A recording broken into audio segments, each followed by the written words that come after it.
parlé avec Michael Ledoux pour avoir le droit d'avoir une bigénération. Je sais qu'il n'y a pas de règlement, je crois, là-dessus. Et monsieur m'a dit qu'il était pour travailler là-dessus, en espérant que les procédures, ça y aille rapidement, parce que je voudrais... À quel endroit? Sur le boulevard Poisson. Boulevard Poisson. OK. Ben, Michael Il n'y a pas de règlement, je crois, comme il me disait, là, pour la bigénération.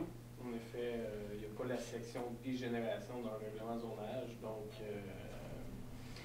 autoriser un genre de logement accueillant différentes générations et qu'il y ait une interprétation de 2 logements dans le même bâtiment principal avec des aires communes. Ça s'appelle un peu bigénérationnel, puis on n'a pas cette notion-là dans le règlement de zonage. Puis, monsieur, ça ne rentre pas dans la catégorie de logement supplémentaire au sous-sol, donc il faut essayer d'intégrer la notion bigénérationnelle pour avoir un bâtiment principal qui accueille différentes générations dans le même bâtiment principal. C'est-tu à côté? C'est dessus. Moi, je veux faire un 2e étage sur ma maison pour ma mère. C'est pas considéré bigénération, Michael, ça? Non, mais lui, il veut l'ajouter dans le bâtiment principal. Pour l'instant, c'est un bâtiment unifamilial détaché à un logement, mais lui, il demande de faire un bâtiment bigénérationnel. C'est quoi la définition? C'est quoi la différence entre faire un logement et le numéro 12e? Non, mais c'est parce que lui, il veut ajouter un logement dans la définition, c'est une cuisine, une chambre, une salle de bain. Donc, si on a la même définition 2 fois localisée dans le même bâtiment, ça fait deux logements dans le bâtiment principal. Donc, si tu as 2 fois 2 cuisines, je ne sais pas, 4 chambres, plus 2 salles de bain, ben c'est considéré comme 2 logements dans le même bâtiment principal.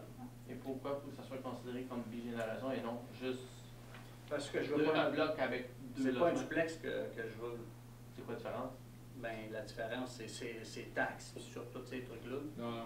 Parce que bigénération, si jamais c'est à côté, c'est adjacent, c'est jamais dessus, Ben, je peux avoir dans le sous-sol. Ça dépend toujours comment tu construis ton règlement. Tu peux avoir une bigénération avec des aires communes. Par exemple, je ne sais pas, le salon, ça va être une aire commune avec, je ne sais pas, la grand-mère qui est localisée dans le bâtiment principal et qui pourra occuper facilement aussi le salon et le père, la mère aussi. Là. Fait qu'il y a quand même une forme de mixité à l'intérieur ou de Est-ce que les communion. Est-ce que les 2 logements vont être communicatifs? Est-ce qu'ils ou Il va c'est avoir une carrément porte d'accès, séparé? mais il va y avoir un accès pour À ma mère l'extérieur. que j'aimerais qu'elle ait un accès extérieur. Mais les 2 logements moi- vont communiquer de Oui, l'intérieur. Oui. OK. Donc, Ouais, mais Moi, je vais pouvoir, je vais avoir un escalier, il va y avoir une porte fermée à elle avec la clé. Mais s'il y a de quoi, À moi, je l'intérieur. peux rentrer chez eux. De l'intérieur. De l'intérieur, oui, en cas d'urgence ou quoi de même. C'est la raison pourquoi je vais avoir ma mère chez nous.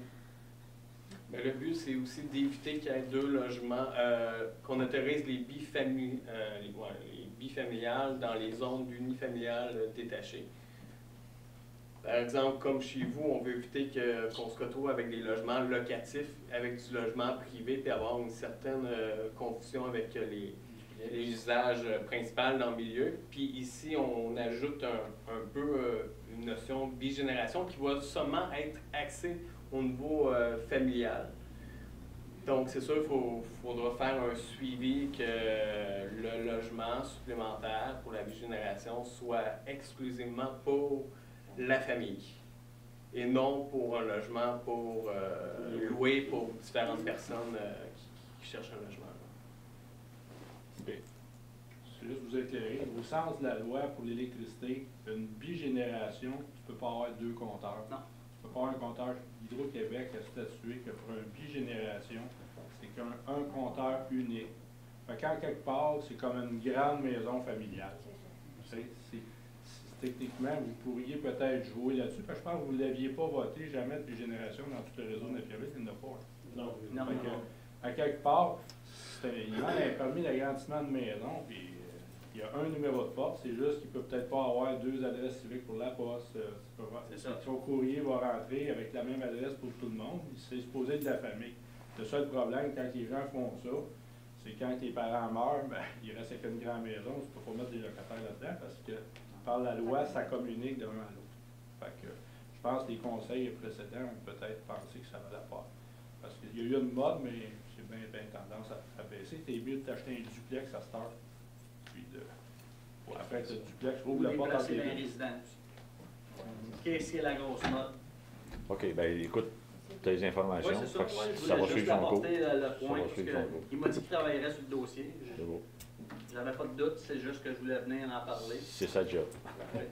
Pour les tracklists, moi je suis ouvrier de la voie publique, de Longueuil.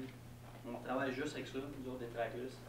Une chenillette, c'est bien bon, mais adore l'été. Ouais. Ben, On a des petits trottoirs aussi dans le vieux Longueuil, Ouais. puis ça va super bien. Oui, des fois, ça débarque la chaîne de trottoir. Ça m'arrive moi-même. On rembarque à l'autre entrée charretière. Le trailer aussi qui ramène le sel. On n'est pas parti après les 30 secondes au garage en train de se faire charger. On en a pour la journée quand on remplit le trailer pour le sel. C'est bon l'été pour couper le gazon. C'est bon pour tout. Un balai de rue. On peut mettre un planteur dessus. On Ils en travaille ont essayé. régulièrement avec ça, nous autres. on a fait venir. Il y a au moins deux compagnies que Ouais, je me ben, souviens. je sais que c'est Benco et toutes les compagnies, c'est pas. Moi, je parle du tracklist. Des autres, nous-mêmes, on les aime pas. On a le tracklist, puis sinon, c'est le tracteur à chenille bombardier, là, qu'on aurait revenu avec. Mais le tracklist, écoute, moi, c'est pas pour moi, c'est juste pour essayer de sauver de l'argent. L'été, il va rouler à pleine capacité. On peut mettre une tank dessus en arrière. Dans le trailer, on met une tank d'eau. On nettoie les trottoirs avec ça. On peut nettoyer, on peut faire bien des affaires. Il peut même être prêté à Girard l'hiver pour arroser. La tank d'eau, elle se remplit. Il y a un pick-up. C'est mon point. C'est beau, merci. Merci.